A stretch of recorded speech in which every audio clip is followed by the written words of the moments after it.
Stop wasting time scrolling through endless clickbait, social media, and emails trying to keep up with the news. Instead, listen to all the news you need in just 10 minutes. Welcome to The Newsworthy. The Newsworthy podcast makes it faster, easier, and more enjoyable to get unbiased news on the go. It helps us navigate the news without feeling overwhelmed. Even when my time is limited. So much detail and information in 10 minutes. Listen now by searching The Newsworthy in your podcast app or go to thenewsworthy.com. Welcome back, ladies and gentlemen, to another China History Podcast episode. Laszlo Montgomery here. Thanks for making time for me. Everyone peppering me with topic requests going back to 2010, asking about the Lin Biao incident. Here it is at long last. And for everyone familiar with PRC history, you all know about the Lin Biao incident. In fact, I, for one, knew about the incident before I even knew who Lin Biao was.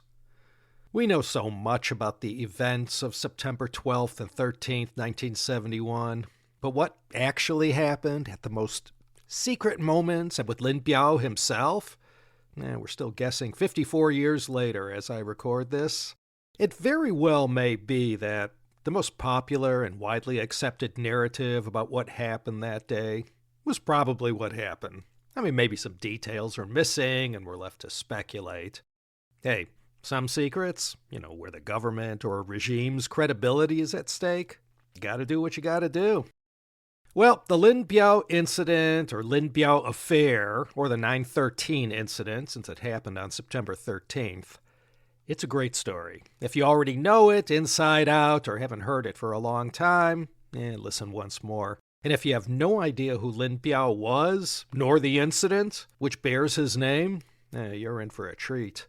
I thought in part one of this series, let's do a 100-meter sprint down the timeline of Lin Biao's bio, and in doing so, spend some time setting up the story.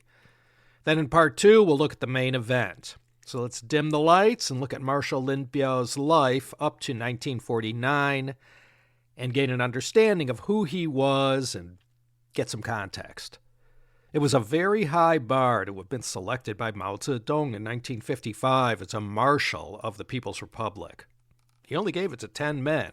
In order of their rank, there was Zhu De, Peng Dehuai, Lin Biao, Liu Bocheng, He Long, Chen Yi, Luo Ronghuan, Xu Xiangqian, Nie Rongjun, and rounding out the list was Ye Jianying.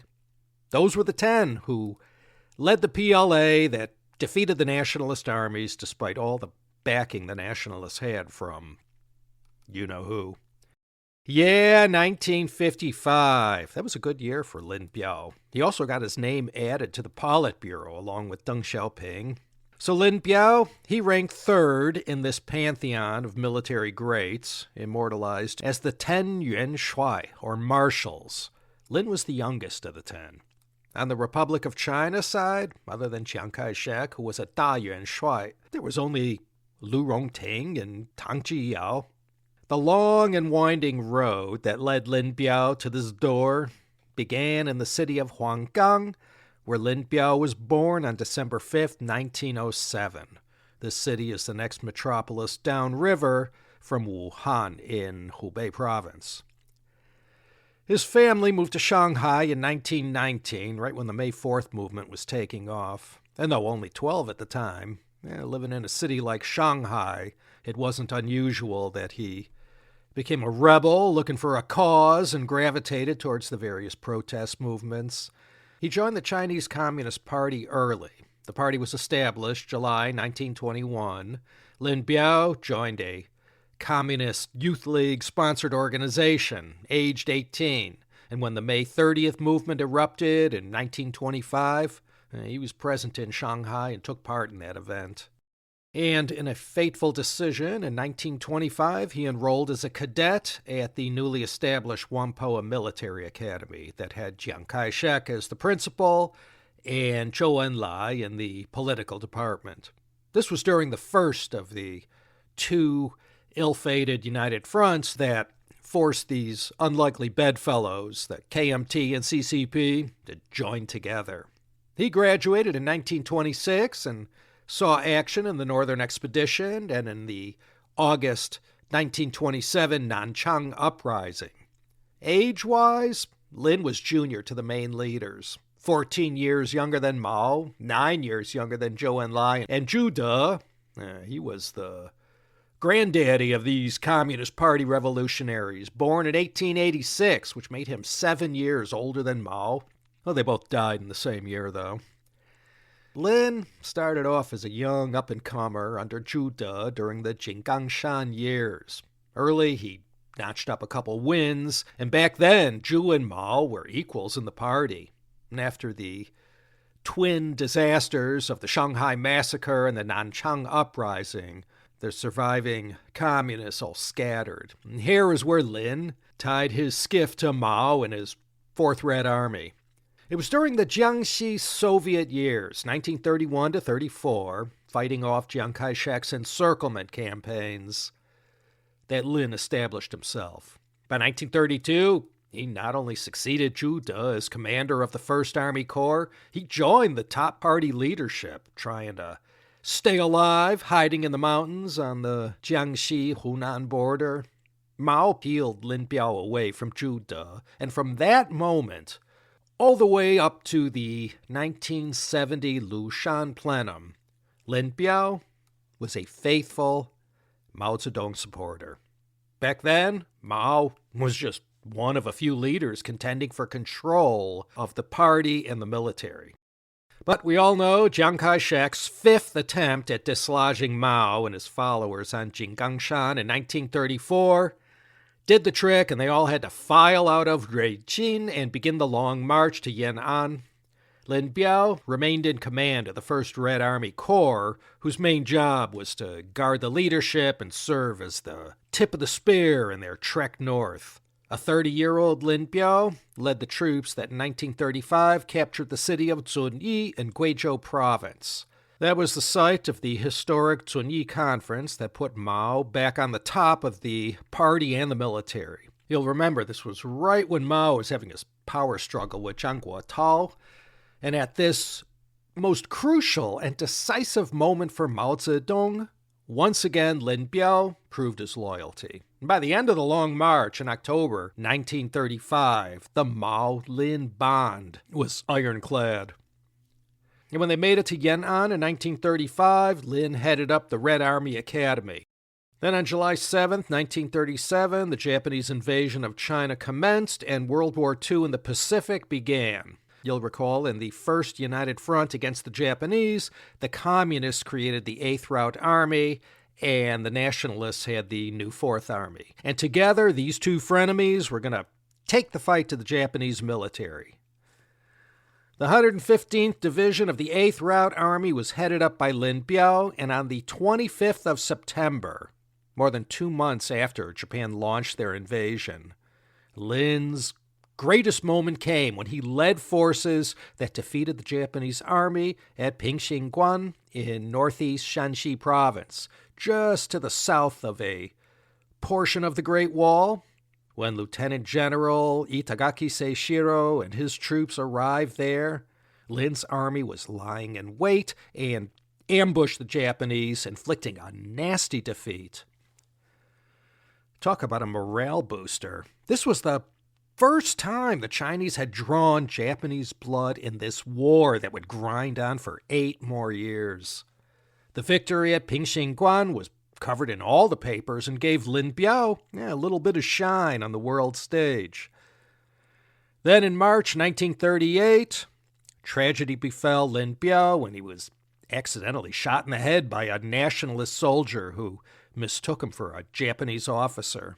Lin had put on a Japanese uniform presented to him by defecting Japanese soldiers, and the bullet only grazed his head, but it was bad enough, whereby it put Lin's brilliant military career on hold. And he went to the Soviet Union for treatment and stayed there till January 1942.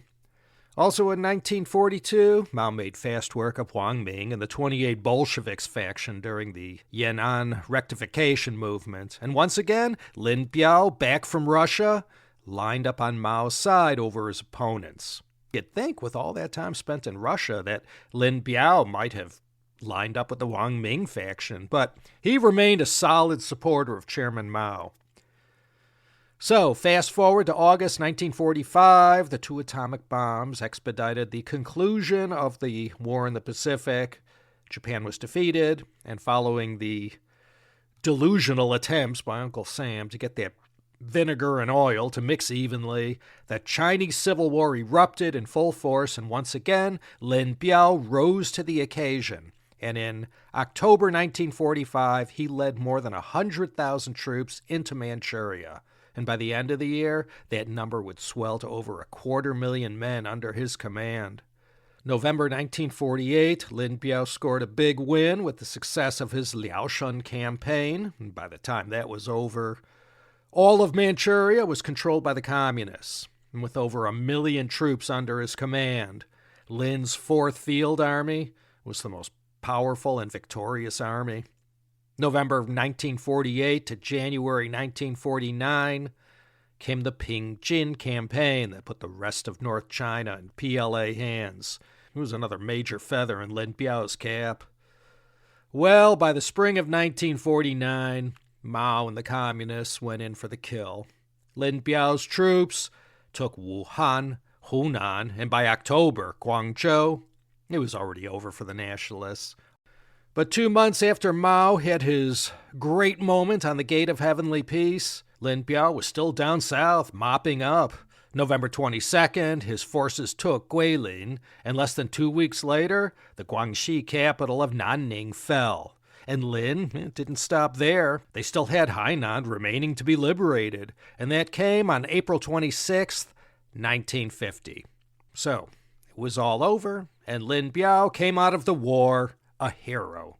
Not only had he proven his political loyalty to Mao, he was also a war hero and had made undeniable contributions that allowed Mao to say those famous words, 中华人民共和国中央人民政府今天成立了. And that was that. Lin Biao, he was a huge hero, but for the first years of the PRC, he took a back seat and didn't involve himself too much in politics. You see, Lin was a one-of-a-kind in the party leadership. First off, just like with Howard Hughes after he crashed his XF-11 in Beverly Hills on Ringo's 6th birthday in 1946, well, after the injury Lin suffered in 1938, he was never the same again. And despite his amazing victories in the Civil War, he was sort of a quirky guy. And where Mao was concerned, he sometimes got away with things that no one else dared try. Their unwritten agreement was that as long as Lin maintained the same degree of loyalty he exhibited going back to Jinggangshan days, Mao would cut him some slack. And when Kim Il-sung's army crossed the 38th parallel on June 25th, 1950, Lin declined to lead the army. Mao had to go with Peng De-huai instead. Lin's years in the USSR are sort of a blank. There's a few stories, but not enough to fill up the 4 years he spent there. I'll speak more about this later, but he became one heck of a hypochondriac. And did I say reclusive? He rarely ever showed up at high-profile leadership events unless ordered to do so. And when he attended meetings, he often would leave early. He was the Clarence Thomas of the leaders. He never said anything. He demonstrated almost zero ambition, already having a lifetime of accolades to rest on. It's said he rarely read party documents and had his people read everything for him and just summarize the main idea. He would ink his name on whatever piece of paper was put in front of him. Lin Biao may have taken a back seat in all the early years of the PRC, but he continued to pull through in very timely ways for Mao. During the Great Leap Forward, despite being elevated in the party to a vice chairmanship and to the standing committee, Lin didn't get involved much. But he backed Mao, even when it was obvious the Great Leap was a disaster. And as we all know, during the Lushan conference, when Peng De-huai sent his July 14, 1959 private letter to Mao criticizing the Great Leap, he learned the hard way never to say anything that might hurt the chairman's feelings. Mao called Lin on July 23rd and told him to fly from Beijing to Lushan at once. And Peng was later purged, and Lin Biao became the new defense minister. As soon as it was official and Lin Biao was all moved in, the first order of business was to attack his old comrades Peng Dehuai and Zhu De, Lin's former superior officer at the genesis of his military career. Lin Biao once again did Mao a solid on the eve of the 10th anniversary of the founding of the PRC on September 30th, 1959, when he published an article in Red Flag magazine titled, "Raise High and March Far with the Party's General Line and the Red Flag of Mao Zedong Military Thought," that quoted Mao in saying, quote, "Politics is the lifeline of our army," end quote. And the next day he gave a speech showering Mao, his great leap, and people's communes with high praise. Lin Biao now had one big problem on his hands, and he didn't even know it yet. This was his wife, Ye Qun. Like her idol, Jiang Qing, she found her way to Yan'an in 1938 and joined the party, later marrying Lin Biao. They had 2 children. I'll get to them later. They were Lin Li Guo, a son, and a daughter, Lin Li Heng, better known as Dodo. Ye Qun became Lin's secretary and ran the whole Lin Biao office starting in 1960. She controlled access to Lin and was more the voice of Lin Biao than Lin was. History has not been kind to Ye Qun. Had Jiang Qing's star not burned so bright, it might have been Ye Qun who earned all that everlasting enmity and ignominy.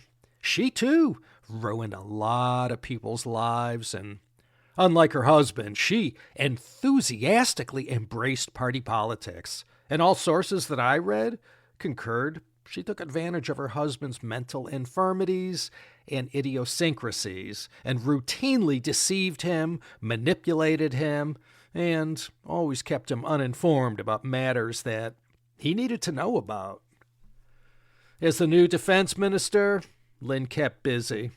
All the way up to the Cultural Revolution, Lin visited all regions of China, giving speeches, publishing articles, carrying out inspection tours at military bases, and talking up the whole idea of the correctness of politicizing the army.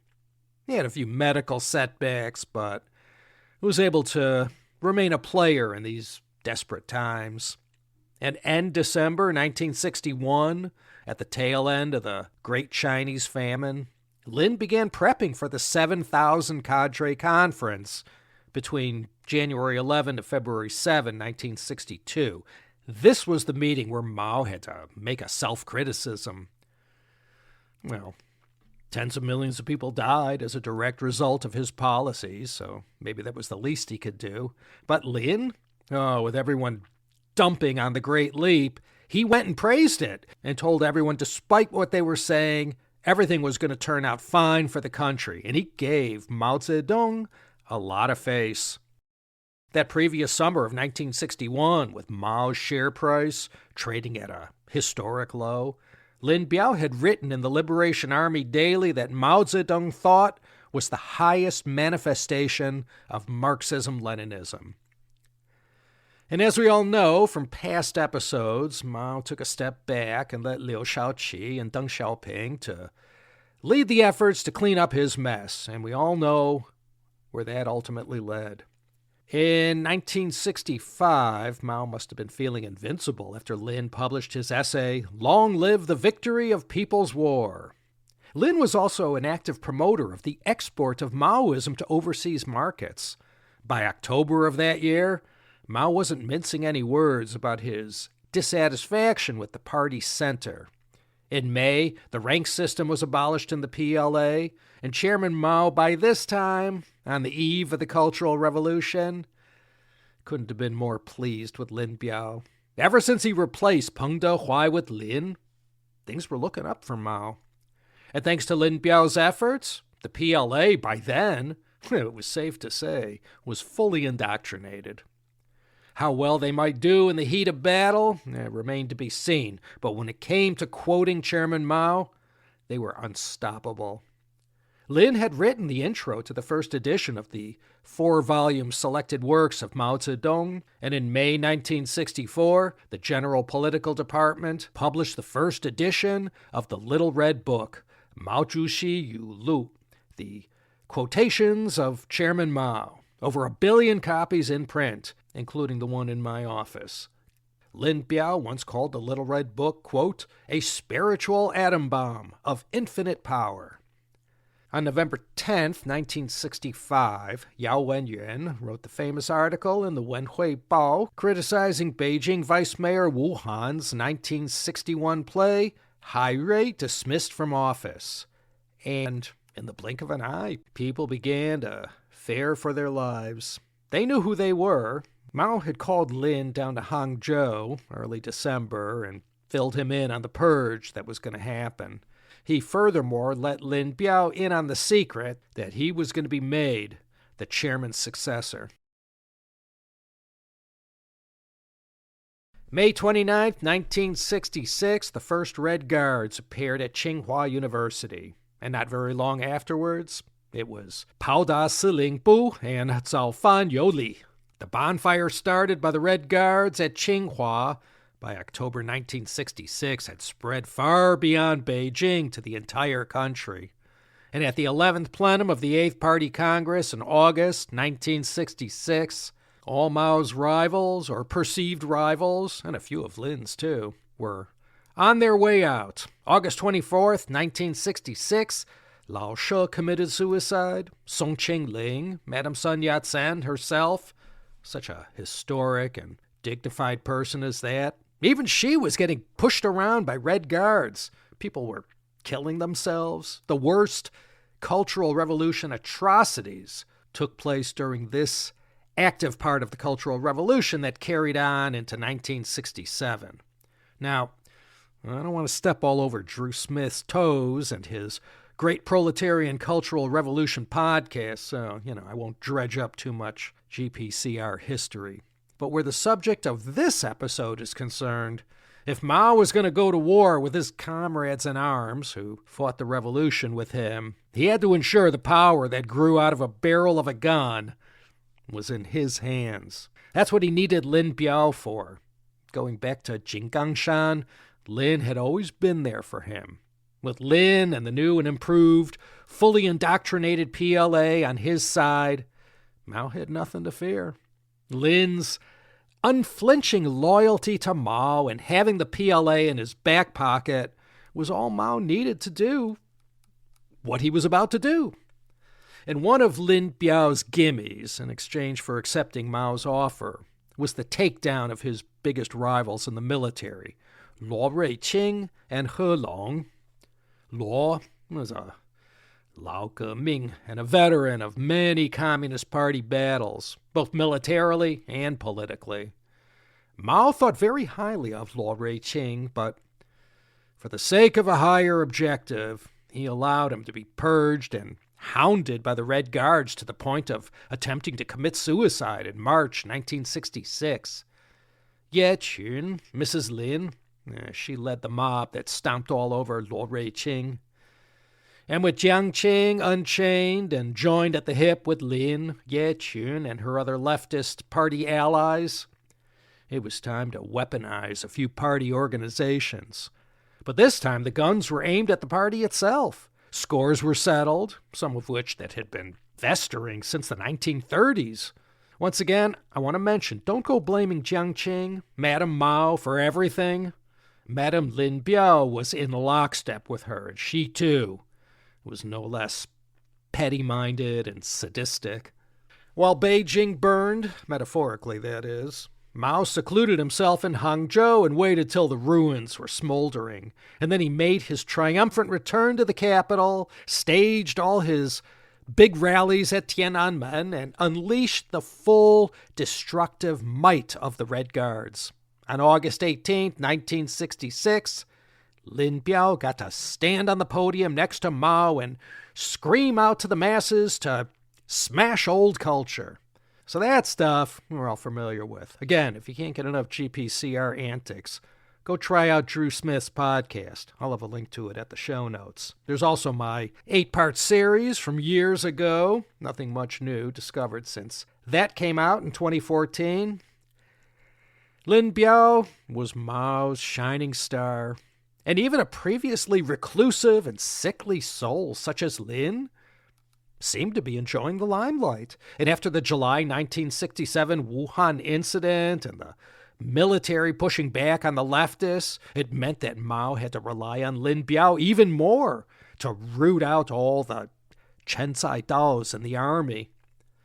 Lin set up an administrative office to manage the army. The lineup to run this office was filled with loyal yes-men, including the so-called Four Generals, or Four Guardian Warriors, who were Lin Biao's closest allies going way back. These four were Wu Faxian, Huang Yongsheng, Li Zuopeng, and Qiu Huizuo, and they were all led by Lin's wife, Ye Qun.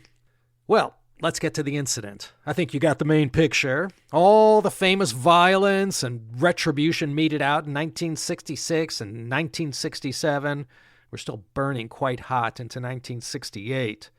Mao figured by then it was just about mission accomplished. All his rivals, real and suspected, were either dead, incarcerated, or beaten down to the extent that they were in no position to do anything. No one could stand up to Mao. Some tried, but that didn't go well for them.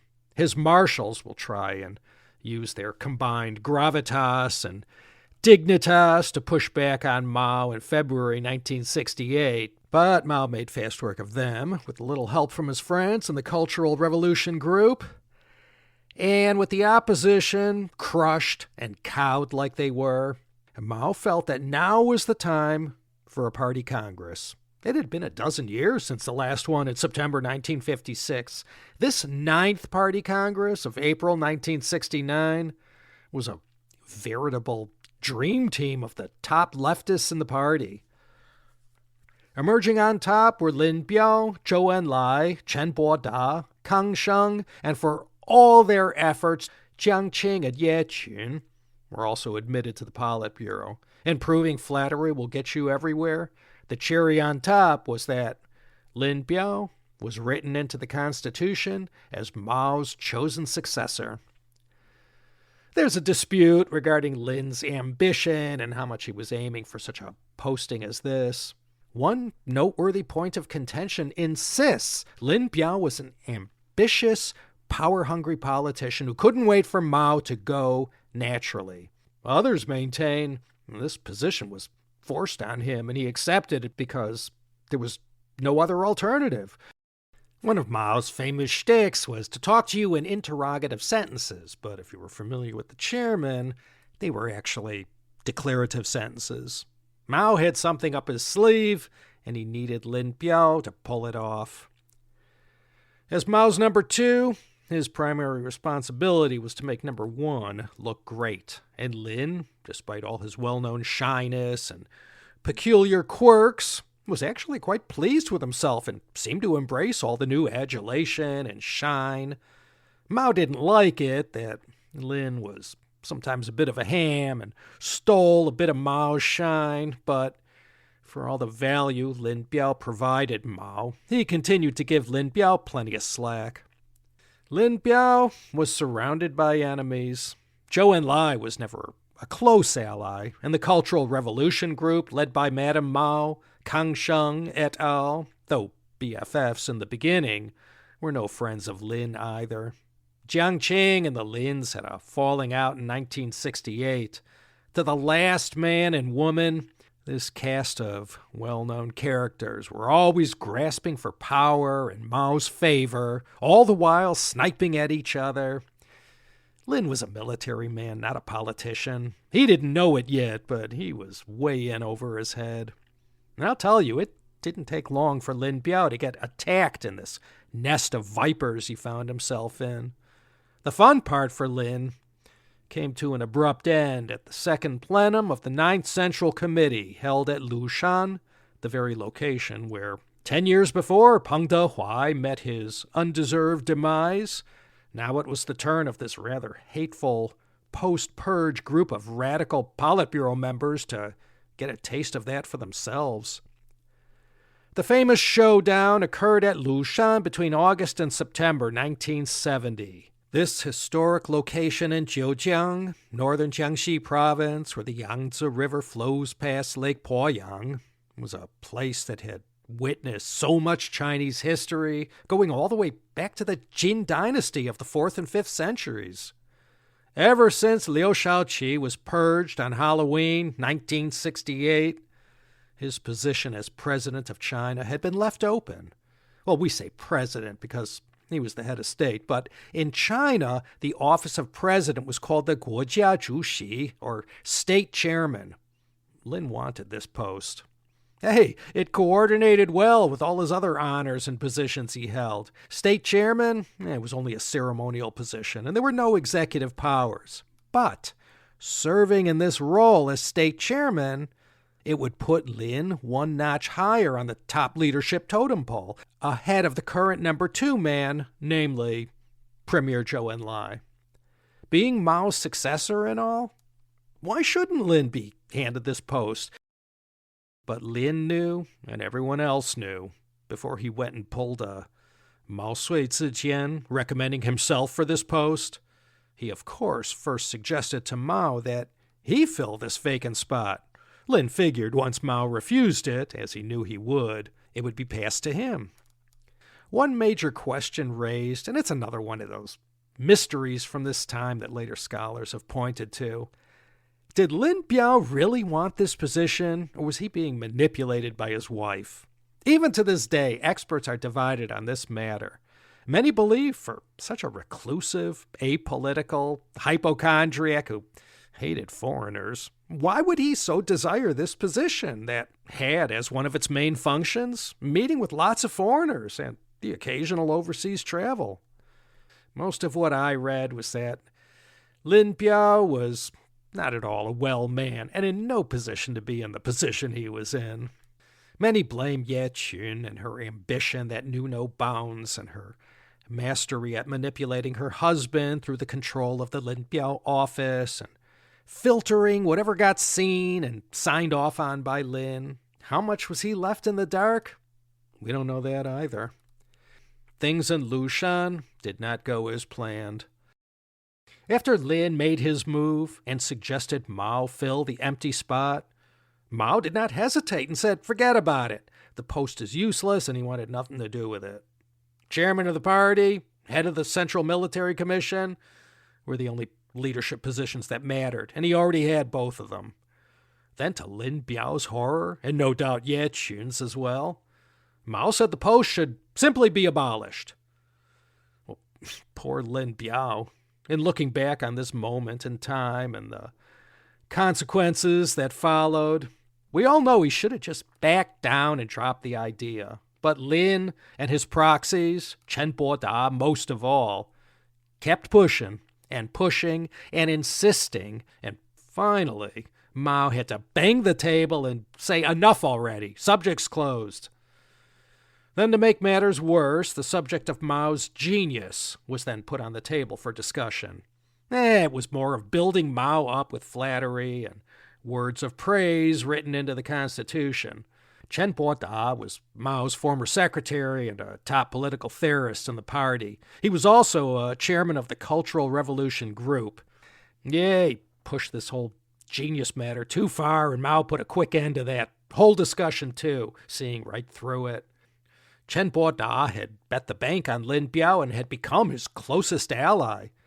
But Mao saw this whole he's a genius line of discourse as more building up the chairman for their own personal political benefit.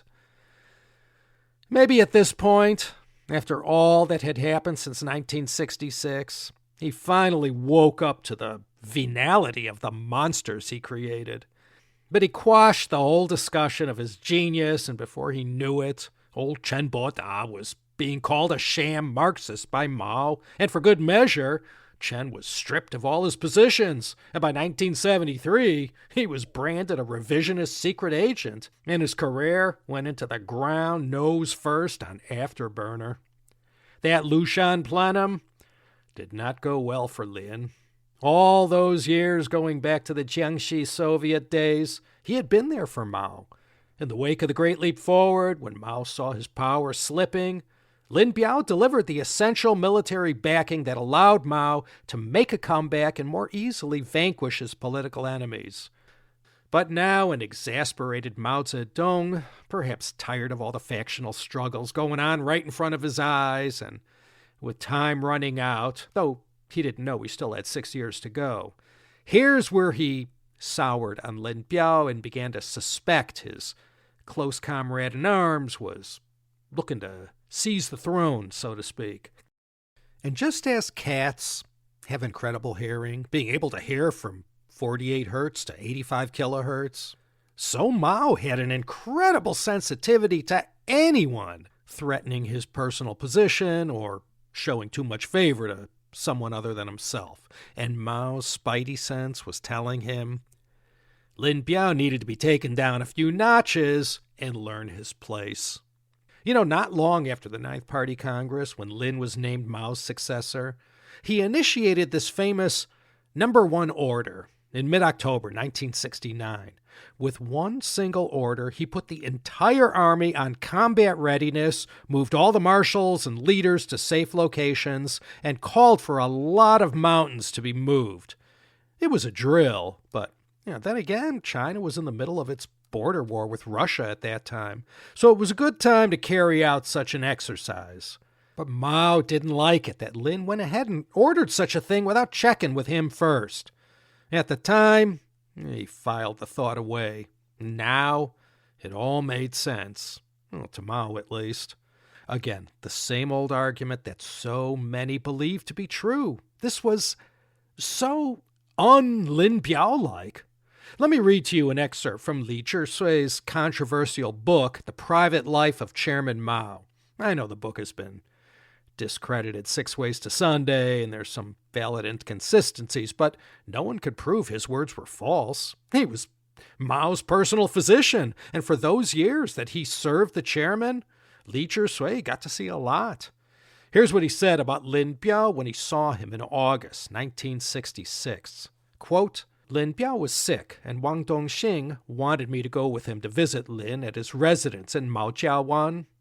When we were escorted into his room, Lin Biao was in bed, curled in the arms of his wife, Ye Qun, his head nestled against her bosom, and Lin Biao was crying, and Ye Qun was patting him and comforting him as though he were a baby.